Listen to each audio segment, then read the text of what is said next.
أعرفكم على أرنولد.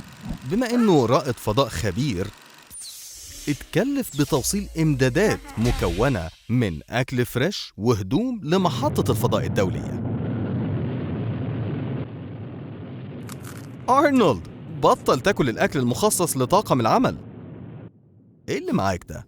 ما تقوليش دي بوريتو معمولة في البيت. أنت عملته لرواد الفضاء؟ الصاروخ وصل بنجاح في محطة الفضاء الدولية. استعد، عشان تفتح الباب لازم تدوس على الزرار الأخضر. 3 2 1. الزرار الأخضر يا أرنولد، الأخضر. أشك إن أي واحد من رواد الفضاء هيجري عشان يساعدك بعد ما سبتهم من غير أي أكل.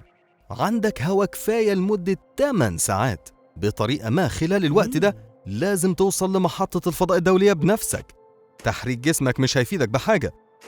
حتى لو بتجري زي سونيك، جسمك هيفضل في مكان واحد. يبقى أهو شوية خيارات حقيقية عشان تتحرك في الفضاء. أول اختيار هو استخدام الهواء اللي في خزان الأكسجين. الهواء بيتحرك من خلال الأنابيب بسرعة 50 كيلومتر في الثانية. النوع ده من الطاقة في خلال 60 ثانية بس يقدر ينقلك لمسافة ممكن توصل ل3 كيلومتر، لكن ده هيقلل إمدادات الهواء بتاعتك بشكل كبير.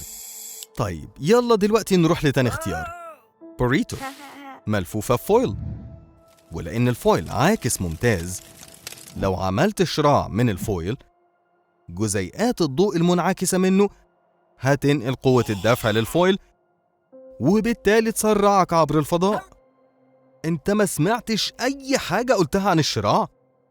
ده انت ساذج. ممكن نستخدم ده كمان. الغازات بتخرج من جسم الإنسان بسرعة 3 متر في الثانية، وممكن يملوا بالونة كاملة في يوم. محتاج بس تفكر في طريقة تخرجهم بيها. أرنولد، بتخطط لإيه؟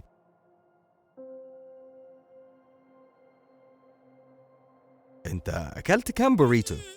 لسه في شوية فاضلين. ستريتش. فاكرين مسلسل لاف ديث اند روبوتس؟ لازم تقطع ايديك. طيب، او بس صباعك. فاضل لك 3 متر بس. افصل جزء من البدلة وارميه في الاتجاه المعاكس، ده هيدفعك للأمام.